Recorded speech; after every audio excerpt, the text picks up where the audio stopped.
नमस्कार छात्रों, मैं प्राध्यापक भोंडवे जे.आर. के.बी. रोहमारे कनिष्ठ महाविद्यालय कोपरगांव हिंदी के ऑनलाइन लेक्चर में आपका स्वागत है। 12वीं हिंदी योग भारती पाठ क्रमांक 10 ओझोन विघटन का संकट, लेखक डॉक्टर कृष्ण कुमार मिश्र इस पाठ का अध्ययन कर रहे थे। पहले वीडियो में लेखक का परिचय, प्रमुख कृतियाँ, विधा परिचय और पहले 2 परिच्छेदों का अध्ययन किया था। छात्रों, पन्ना क्रमांक 51 देखिए। ओजोन एक गैस है जो ऑक्सीजन के 3 परमाणुओं से मिलकर बनी होती है। यह गैस नीले रंग की होती है और प्रकृति में तीक्ष्ण और विषैली होती है। यह मानव स्वास्थ्य के लिए हानिकारक होती है और श्वसन नलिका में जाने पर जलन पैदा करती है। लेकिन वायुमंडल में मौजूद यही गैस हमारी रक्षा भी करती है। यह वह ओजोन गैस है जिसकी वजह से धरती पर जीवन फल फूल सका है। धरती पर जीवन के अस्तित्व का श्रेय एक तरह से ओजोन को ही जाता है। छात्रों, यहाँ तक के परिच्छेद का स्पष्टीकरण देखेंगे। अब वायुमंडल अनेक गैसों से बना है। उनमें से oxygen, carbon dioxide, nitrogen, hydrogen, helium, methane और इन्हीं में से ओजोन एक गैस है। अब ओजोन गैस ऑक्सीजन के 3 परमाणुओं से मिलकर बनता है। यह गैस नीले रंग का है और तीक्ष्ण तथा जहरीला भी है। और जब ओजोन वायु मनुष्य के श्वसन नलिका में जाता है तो जलन होती है। लेकिन इसके साथ साथ यह ओजोन वायु लाभदायक है। ओजोन वायु के कारण ही यह सृष्टि जीवित है। धरती पर जीवन का सारा श्रेय ओजोन वायु को ही जाता है। ओजोन वायु के कारण ही यह सृष्टि जीवित है। आगे देखिए। ओजोन गैस धरती के वायुमंडल में 15 से 20 किलोमीटर की ऊंचाई तक पाई जाती है। वायुमंडल का यह क्षेत्र स्ट्रेटोस्फीयर कहलाता है। ओजोन की सबसे ज़्यादा सांद्रता धरती से 25 किलोमीटर की ऊंचाई पर होती है। जैसे कि हम जानते हैं कि सौर विकिरण में तमाम तरह की किरणें होती है। इनमें दृश्य प्रकाश, अवरक्त किरणें और पराबैंगनी किरणें होती है। पराबैंगनी किरणें अल्प तरंगदैर्घ्य की तरह होती है। यह किरणें काफ़ी घातक होती है क्योंकि इनमें ऊर्जा बहुत ज़्यादा होती है। छात्रों, यहाँ तक के परिच्छेद का स्पष्टीकरण करेंगे।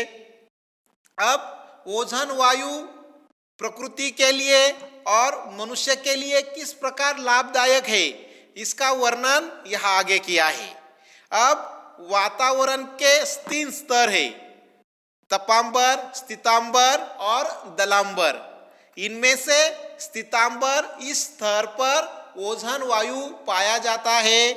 यह वायु धरती से 15 से 20 किलोमीटर की ऊंचाई पर पाई जाती है। अब ओजोन वायु का कार्य क्या है? सूरज की जो अनेक किरणें हैं, दृश्य प्रकाश, अवरक्त किरणें, पराबैंगनी किरणें, अब इनमें से ये जो पराबैंगनी किरणें हैं जिसे हम अतिनील किरणें कहते हैं, यह काफ़ी घातक है और इन किरणों से धरती का जो तापमान है वह बढ़ता है। सूरज की जो पराबैंगनी किरणें हैं, इनके कारण धरती का तापमान बढ़ता है और ओजोन वायु इन पराबैंगनी किरणों को शोषण करने का काम करता है। इन किरणों को वह शोषित करता है। अगला परिचय देखिए। हमारे वायुमंडल में मौजूद ओजोन बाह्य अंतरिक्ष से आने वाली पराबैंगनी किरणों को अवशोषित कर लेती है और उन्हें धरती तक नहीं आने देती। यदि यह किरणें बेरोक टोक धरती की सतह पर चली आए तो इंसान के साथ ही जीवमंडल के तमाम दूसरे जीव जंतुओं को भारी नुकसान हो सकता है। इन पराबैंगनी किरणों से मनुष्य में त्वचा के कैंसर से लेकर दूसरे अनेक तरह के रोग हो सकते हैं। जिस तरह रोजमर्रा के जीवन में सामान्य छतरी धूप और बरसात से हमारा बचाव करती है, उसी तरह वायुमंडल में स्थित ओजोन की परत हमें घातक किरणों से बचाती है। इसलिए प्राय इसे ओजोन छतरी के नाम से ही पुकारते हैं। छात्रों, यहाँ तक के परिच्छेद का स्पष्टीकरण देखेंगे। अब इस परिच्छेद में कुछ कठिन शब्द आए हैं। बाह्य, इस शब्द का अर्थ है बाहरी। अवशोषित मतलब शोषण। सतह, इस शब्द का अर्थ है पृष्ठभूमि। रोजमर्रा, इस शब्द का अर्थ है दैनंदिन। छात्रों, इस परिच्छेद का स्पष्टीकरण देखते हैं। अब ओजोन वायु इस सृष्टि के लिए किस प्रकार लाभदायक है, इसका वर्णन इस परिच्छेद में किया है। सूर्य से जो पराबैंगनी किरणें आती है, जो मनुष्य के लिए और सृष्टि के लिए घातक है, उसका शोषण करने का काम ओजोन वायु करती है। अगर यह पराबैंगनी किरणें धरती पर बिना रुकावट के आए तो मनुष्य को त्वचा के संबंधी अनेक बीमारियां हो सकती है। यहाँ तक कि त्वचा का कैंसर भी हो सकता है। इसके साथ साथ पृथ्वी का जो तापमान है वह भी बढ़ता है। लेकिन ये जो ओजोन वायु है वह इन पराबैंगनी किरणों को शोषित करती है। जिस प्रकार दैनंदिन जीवन में धूप से बचने के लिए हम छाते का इस्तेमाल करते हैं, उसी प्रकार यह ओजोन वायु ओजोन छतरी के रूप में कार्य करता है। जिस प्रकार छाता धूप से हमारी रक्षा करता है, उसी प्रकार ओजोन वायु पराबैंगनी किरणें से हमारी रक्षा करता है। इसीलिए इसे ओजोन छतरी भी कहा जाता है। आगे देखिए।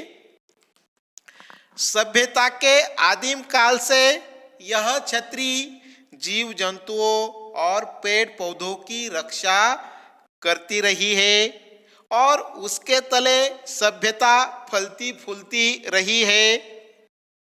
विकास की अंधी दौड़ में हमने संसाधनों का अंधाधुंध इस्तेमाल किया है। इस दौरान हमें इस बात का ध्यान प्राय कम ही रहा है कि इसका दुष्प्रभाव क्या हो सकता है। आज परिणाम हम सबके सामने हैं। हमारे कारनामों से प्राकृतिक संतुलन चरमरा गया है। भूमंडल पर शायद ही ऐसी कोई चीज शेष है जो हमारे क्रियाकल्पों से प्रभावित न हुई हो। स्पष्ट है, ओजोन भी इसका अपवाद नहीं है।